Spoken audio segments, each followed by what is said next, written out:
அன்னையும் பிதாவும் முன்னறி தெய்வம். தாய் தகப்பனர் தான் நம்ம குழந்தைங்களுக்கு முதல் தெய்வம்னு நம்ம சொல்கிறோம். இப்போ இந்த குழந்தை வளர்கிறதுக்கும் நம்ம நிறைய தியாகங்கள் செய்கிறோம். அது ஒரு பெரிய விஷயம் இல்லை. குழந்தைகளுக்காக நம்ம செய்யக்கூடிய கடமைகள்.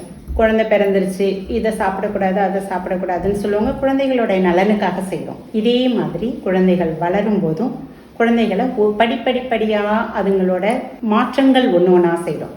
ஒரு ஃபீடிங் பாட்டில் கொடுக்குறோம், அப்புறம் டம்ளரில் கொடுக்குறோம், அதுங்க தானாக குடிக்கிற அளவுக்கு பண்ணுறோம். இப்படி ஒன்று ஒன்றா செய்யும்போது இதே டைப்பில் தான் நம்ம ஸ்கூலுக்கு குழந்தைங்களை வர வைக்கிறதுக்கும் செய்யணும். இப்போ நார்மலாக நம்ம திடீர்னு ஒரு புதுசாக இருக்கிறவங்கள்ட்ட கொண்டு வந்து விட்டுட்டாலே குழந்தைங்க அழதான் செய்வாங்க. அது குழந்தைங்களோட நேச்சர். குழந்தை அழுகுதுன்னு நீங்கள் நினைக்கிறதுக்கு என்ன காரணம்னா, நீங்கள் அதை படிப்படியாக பழக்கப்படுத்தலை.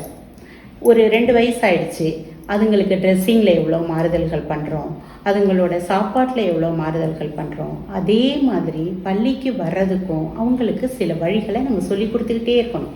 இப்போ நீமா இந்த மாதிரி ட்ரெஸ் பண்ணிவிட்டு ஸ்கூலுக்கு போகணுப்பா, ஸ்கூலில் உனக்கு மிஸ் இருப்பாங்க, அவங்க உனக்கு நிறைய சொல்லி கொடுப்பாங்க, ரைம்ஸ் சொல்லி கொடுப்பாங்க.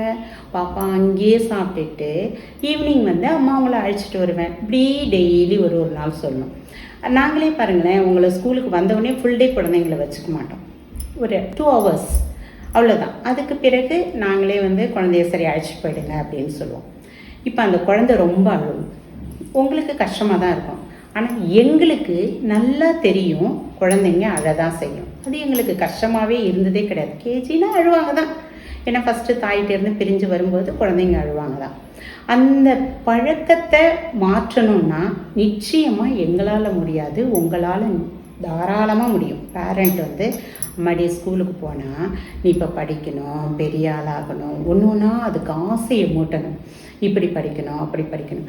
எப்படி நம்ம குழந்தைங்க வளரும்போது இறை பக்தியை எப்படி குழந்தைங்களுக்கு ஒரு நாளாக சொல்கிறோமோ, அதே மாதிரி கல்வின்ற ஒரு சூழ்நிலையை உனக்கு வாழ்க்கைக்கு முக்கியம், இதை நீ இப்படி தான் படிக்கணும், 2 நாள் உனக்கு இருக்கும்ப்பா, அப்புறம் அம்மா வந்து உன்னை அழைச்சிட்டு வந்துடுவேன், அப்புறம் நீ பாதி நாள் தான் நீ ஸ்கூலுக்கு போனோம், அப்புறம் வந்துடுவேன்.